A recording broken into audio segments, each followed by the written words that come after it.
Welcome to day 3 of Java series. ఈ వీడియోలో JDK, JRE, JVM అంటే ఏంటో తెలుసుకుందాం. జేడీకే అంటే జావా డెవలప్మెంట్ కిట్. దీన్ని జావా ప్రోగ్రామ్స్ క్రియేట్ చేయడానికి యూజ్ చేస్తాం. జేఆర్ఈ అంటే Java run time environment. JRE అనేది జావా ప్రోగ్రామ్ రన్ అవ్వడానికి ఒక ఎన్విరాన్మెంట్ని ఇస్తుంది. జేవీఎం అంటే Java virtual machine. JVM Java ప్రోగ్రామ్ని ఎగ్జిక్యూట్ చేస్తుంది. ఫర్ ఎగ్జాంపుల్, మనం జావాలో హలో వరల్డ్ ప్రోగ్రామ్ రాస్తాం, క్లాస్ నేమ్ హలో. అప్పుడు దాన్ని క్లాస్ నేమ్తో హలో డాట్ జావాతో సేవ్ చేసాం. జేడీకే ఆ ప్రోగ్రామ్ని డాట్ క్లాస్ ఫైల్లో కన్వర్ట్ చేస్తుంది. జేఆర్ఈ ఆ క్లాస్ ఫైల్ని లోడ్ చేస్తుంది. జేవీఎం ప్రోగ్రామ్ని ఎగ్జిక్యూట్ చేస్తుంది. ఈ జావా సిరీస్ని మిస్ అవ్వకూడదు అనుకుంటే మన పేరుని ఫాలో చేయండి. Welcome to day 4 of Java series.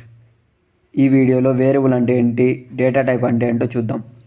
Variable అనేది నేమ్డ్ మెమరీ లొకేషన్. వేరియబుల్ని వాల్యూ స్టోర్ చేయడానికి యూజ్ చేస్తాం. ఎగ్జాంపుల్, ఇంట్ ఏజ్ ఈక్వల్ టు 18. ఇంట్ అనేది డేటా టైప్, ఏజ్ అనేది వేరియబుల్ నేమ్, 18 అనేది వాల్యూ. ఏజ్ అనే వేరియబుల్లో 18 అనే వాల్యూని స్టోర్ చేస్తున్నాం.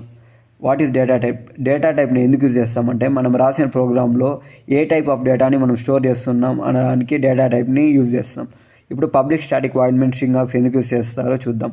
పబ్లిక్ అనేది యాక్సెస్ స్పెసిఫైయర్, స్టాటిక్ అనేది కీవర్డ్.